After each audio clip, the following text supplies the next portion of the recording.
नमस्कार, आकाशवाणी से प्रस्तुत है समाचार प्रभात।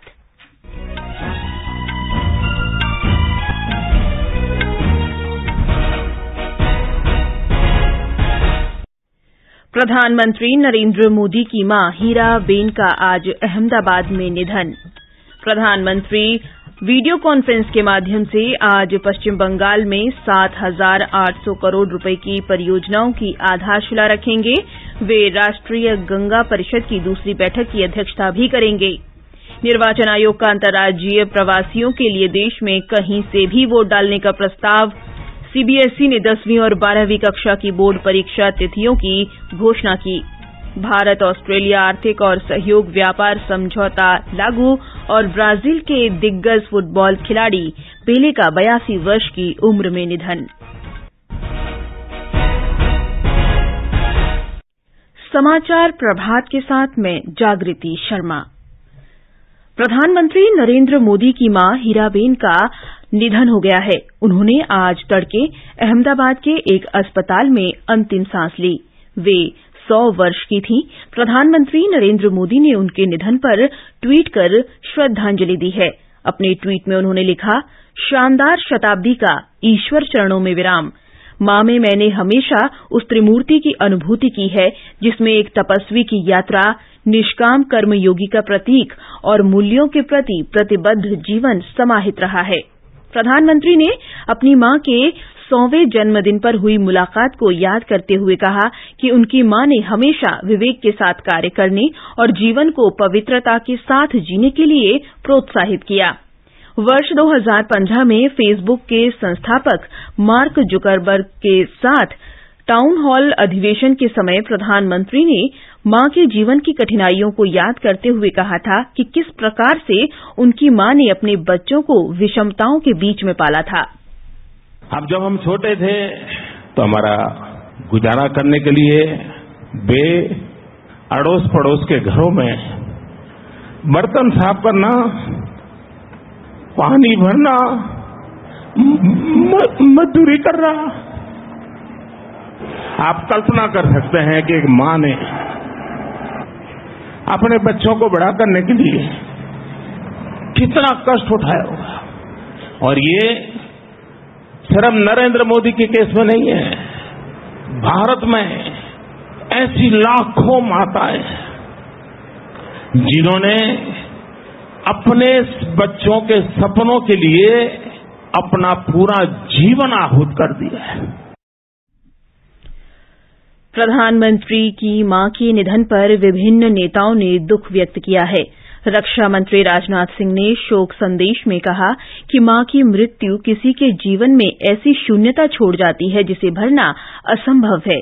केंद्रीय गृह मंत्री अमित शाह ने कहा कि हीराबा ने परिवार के पालन पोषण के लिए जो संघर्ष किया वो सभी के लिए रोल मॉडल है। उत्तर प्रदेश के मुख्यमंत्री योगी आदित्यनाथ ने दिवंगत आत्मा की शांति के लिए प्रार्थना की। मध्य प्रदेश के मुख्यमंत्री शिवराज सिंह चौहान ने कहा कि प्रधानमंत्री मोदी की मां हमेशा प्रेरणा स्रोत रहेंगी। पंजाब के मुख्यमंत्री भगवंत मान ने कहा कि एक मां के निधन से उत्पन्न हुए शून्य को भरा नहीं जा सकता है।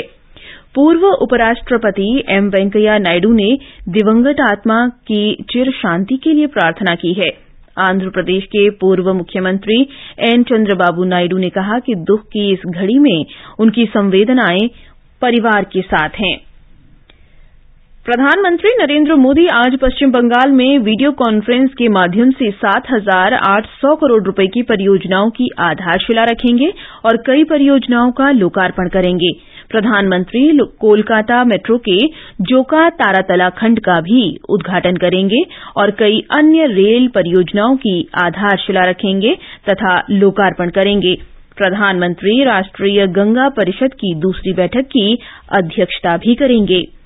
ये समाचार आकाशवाणी से प्रसारित किए जा रहे हैं। समय कभी किसी का इंतजार नहीं करता। देर न कीजिए, यह आपके द्वारा दिया हुआ टैक्स ही है जो आज देश को सुरक्षित और समृद्ध बना रहा है। शिक्षा, स्वास्थ्य और इंफ्रास्ट्रक्चर की सुविधाओं को देश के कोने कोने तक पहुंचा रहा है। करदाता कृपया ध्यान दें, यदि आपने अब तक निर्धारण वर्ष 2022-23 की अपनी टैक्स रिटर्न फाइल नहीं की है, तो लेट फीस के साथ 31 दिसंबर 2022 तक आप अपनी टैक्स रिटर्न फाइल कर सकते हैं। और यदि आपने निर्धारण वर्ष 2022-23 की अपनी टैक्स रिटर्न ड्यू डेट से पहले फाइल की थी, तो आप अपनी रिवाइज्ड रिटर्न बिना लेट फीस के 31 दिसंबर 2022 तक फाइल कर सकते हैं। याद रखें, निर्धारण वर्ष 2022-23 की टैक्स रिटर्न भरने की अंतिम तिथि है 31 दिसंबर 2022। प्रत्येक आयकरदाता एक राष्ट्र निर्माता। खुजली झटपट दूर करे, जालिम लोशन, वही नाम वही काम, कुछ भी नहीं बदला। चर्म रोगों का दुश्मन जालिम लोशन। समाचार प्रभात में आपका फिर स्वागत है। निर्वाचन आयोग ने देश के प्रवासी लोगों के लिए रिमोट वोटिंग व्यवस्था शुरू करने का प्रस्ताव किया है। इसके लिए बहुनिर्वाचन क्षेत्र रिमोट इलेक्ट्रॉनिक वोटिंग मशीन का उपयोग किया जाएगा। इस मशीन के द्वारा एक मतदान केंद्र से 72 निर्वाचन क्षेत्रों के लिए मतदान किया जा सकता है। अगर ये सुधार लागू होता है तो अपने मूल निवास स्थान से काम के सिलसिले में देश के अलग अलग हिस्सों में रहने वाले लोग अपने निर्वाचन क्षेत्र के लिए मतदान कर सकेंगे। केंद्रीय माध्यमिक शिक्षा बोर्ड सीबीएसई ने 2023 की 10वीं और 12वीं कक्षा की बोर्ड परीक्षा तिथियों की सूची जारी कर दी है। 10वीं और 12वीं कक्षा की परीक्षाएं अगले वर्ष 15 फरवरी से शुरू होंगी। 10वीं कक्षा की बोर्ड परीक्षाएं 21 मार्च और 12वीं कक्षा की परीक्षाएं 5 अप्रैल को समाप्त होंगी। परीक्षा सुबह 10:30 बजे शुरू होंगी। बोर्ड परीक्षाओं की विस्तृत सूची सीबीएसई की आधिकारिक वेबसाइट cbse.gov.in पर उपलब्ध है। सीबीएसई ने बताया है कि जेईई की मुख्य परीक्षाओं सहित प्रतिस्पर्धी परीक्षाओं को ध्यान में रखते हुए 12वीं कक्षा की परीक्षाओं की तिथि सूची तैयार की गई है। आकाशवाणी से विशेष बातचीत में केंद्रीय माध्यमिक शिक्षा बोर्ड के परीक्षा नियंत्रक संयम भारद्वाज ने बताया कि छात्रों की सुविधाओं का पूरा ध्यान रखा गया है। हम लोगों ने प्रयास किया है कि कोविड की वजह से जो पिछले 2 सालों में बच्चों को परेशानी हुई, तो इस बार डेट शीट इस प्रकार बने कि 2 सब्जेक्ट के बीच में सफिशिएंट समय उनको मिल जाए। हम पहले भी देते रहे हैं, लेकिन इस बार हमारा प्रयास कुछ अधिक था, जिससे कि बच्चों को जो लर्निंग लॉसेज हैं उसको एकोमोडेट करने का मौका मिल जाए। प्रारंभ हमारे स्किल सब्जेक्ट से होंगी परीक्षाएं और उसके बाद धीरे धीरे जाकर फरवरी के अंत में और मार्च में हमारे मुख्य विषयों की परीक्षाएं होंगी और फिर जाकर अप्रैल में ये परीक्षाएं हमारी जो है स्किल सब्जेक्ट्स की होंगी और कुछ मेन सब्जेक्ट्स की होंगी। इनको भी बनाते समय ये ध्यान रखा गया है कि 40,000 के करीब जो कॉम्बिनेशन थे उनको बचाया जाए और बच्चों की परीक्षा इस प्रकार डाली जाए जिससे कि उनको कोई असुविधा ना हो। मेरी नववर्ष पर और परीक्षाओं के लिए सभी लोगों को बहुत बहुत शुभकामनाएं। परीक्षा पर चर्चा 2023 में भाग लेने के लिए प्रविष्टियां जमा करने की आज अंतिम तिथि है। कक्षा 9 से 12 तक के स्कूली छात्र, शिक्षक और अभिभावक www.innovateindia.mygov.in पर अपनी प्रविष्टियां जमा कर सकते हैं। इनका चयन एक ऑनलाइन रचनात्मक लेखन प्रतियोगिता के माध्यम से किया जाएगा। माईजीओवी पर प्रतियोगिताओं के जरिए चुने गए 2000 से अधिक छात्रों, शिक्षकों और अभिभावकों को शिक्षा मंत्रालय पीपीसी किट भेंट करेगा।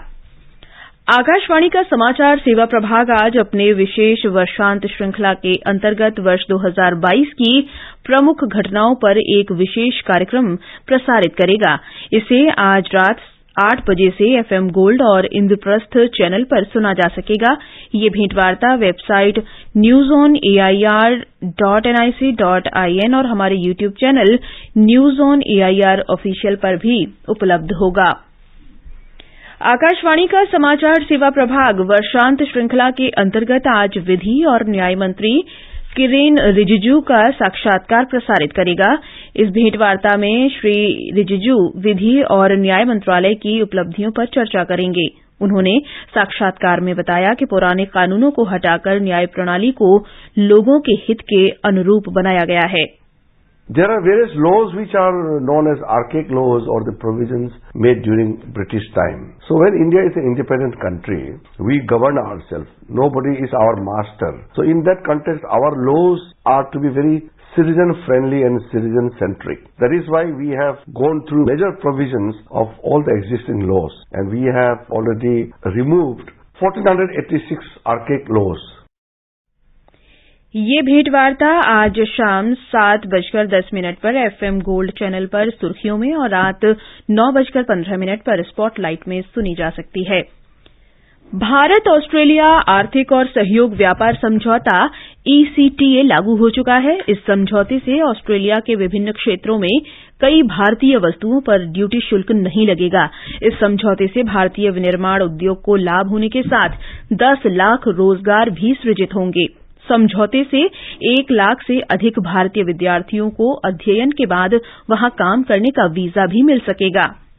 मुंबई में प्रेस को संबोधित करते हुए केंद्रीय उद्योग और वाणिज्य मंत्री पीयूष गोयल ने कहा कि दोनों देशों के लिए यह एक समान लाभ की संधि है। उन्होंने कहा इससे भारत को कच्चा माल सस्ती कीमत में मिलेगा, साथ ही भारत में सामान, मशीन और सेवाओं में नौकरी के अच्छे अवसर प्रदान करने वाली सस्ती कीमतों के साथ गुणवत्ता वाले सामान उपलब्ध होंगे। उन्होंने कहा कि भारतीय IT क्षेत्र अरबों डॉलर की बचत करना शुरू कर देगा, क्योंकि इस समझौते से IT सेवाओं पर दोहरा करदान भी समाप्त हो जाएगा। निवेदिता, आकाशवाणी समाचार, मुंबई। फुटबॉल विश्व कप 3 बार जीतने का रिकॉर्ड बनाने वाले ब्राजील के दिग्गज फुटबॉल खिलाड़ी पेले का 82 वर्ष की उम्र में निधन हो गया है। उनके एजेंट जो फ्रेगा ने उनकी मौत की पुष्टि की है। एक रिपोर्ट। फुटबॉल के महानतम खिलाड़ियों में शामिल पेले ने 21 साल के करियर में 1363 मैचों में 1281 गोल करने का विश्व रिकॉर्ड बनाया है, जिसमें ब्राजील के लिए 92 मैचों में किए 77 गोल शामिल हैं। 1958, 1962 और 1970 में 3 बार विश्व कप जीतने वाले पेले को सन 2000 में फीफा के प्लेयर ऑफ द सेंचुरी खिताब से नवाजा गया। पेले के नाम से मशहूर एडसन अरांटिस डो नेसिमेंटो पेले कुछ समय से कैंसर से जूझ रहे थे और हाल ही में अस्पताल में भर्ती हुए थे, जहां उनकी स्थिति बिगड़ गई थी। पेले की बेटी केली नेसिमेंटो ने अस्पताल में परिवार के साथ पेले की एक तस्वीर पोस्ट की थी, जिसमें उन्होंने लिखा था, आज हम जो कुछ भी हैं वो आपकी बदौलत हैं, हम आपको बहुत प्यार करते हैं। केंद्रीय सड़क परिवहन और राजमार्ग मंत्री नितिन गडकरी ने कल गोवा के नए जुआरी पुल का उद्घाटन किया। ये पुल उत्तर और दक्षिण गोवा के बीच एक महत्वपूर्ण कड़ी है। ये समाचार हमारी वेबसाइट newsonair.gov.in/hindi पर भी उपलब्ध हैं।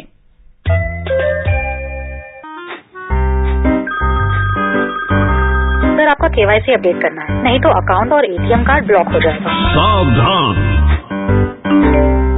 सावधान, 2.5 करोड़ का इनाम मुझे। देखिए, अनजाने कॉल्स, फर्जी ईमेल्स, लिंक्स और जाली ऐप से अपना पिन, OTP, पासवर्ड कभी भी किसी के साथ शेयर न करें। आप रहेंगे सावधान तो नहीं होगा नुकसान। RBI कहता है, जानकार बनिए, सतर्क रहिए।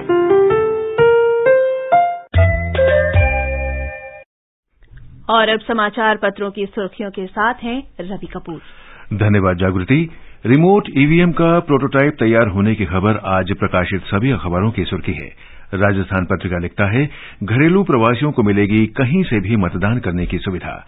राष्ट्रीय सहारा ने RVM पर राजनीतिक दलों से राय को प्रमुखता दी है। नई दिल्ली में 16 जनवरी को होगा इसका डेमो। दुनिया भर में कोरोना के बढ़ते मामलों के बीच सरकार का एक और फैसला पंजाब केसरी ने प्रथम पृष्ठ पर दिया है।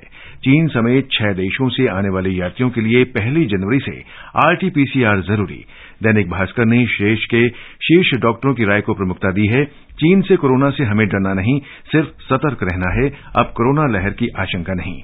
विदेश से पड़े 73 डॉक्टर सरकार के निशाने पर, शीर्षक से दैनिक जागरण ने CBI की इन डॉक्टरों के खिलाफ कार्रवाई को पहले पन्ने पर छापा है। अनिवार्य परीक्षा पास किए बिना ही फर्जी तरीके से कर रहे थे प्रैक्टिस। अमर उजाला ने RBI की वित्तीय स्थिरता रिपोर्ट पर शीर्षक दिया है, फंसे कर्ज का बोझ 7 साल में सबसे कम, चालू खाते का घाटा 2 गुना। नवभारत टाइम्स ने नए साल के जश्न पर पुलिस की तैयारी को शीर्षक दिया है, कायदे से मनाएं नए साल का जश्न, नहीं तो पुलिस कहेगी हैप्पी न्यू ईयर। अंत में मुख्य समाचार एक बार फिर। प्रधानमंत्री नरेंद्र मोदी की मां हीराबेन का आज अहमदाबाद में निधन। प्रधानमंत्री अहमदाबाद पहुंचे।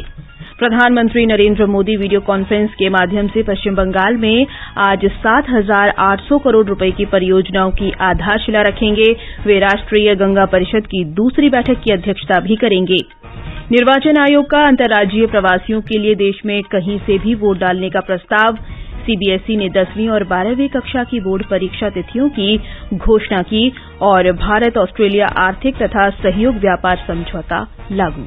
इसके साथ ही समाचार प्रभात का ये अंक समाप्त हुआ। नमस्कार।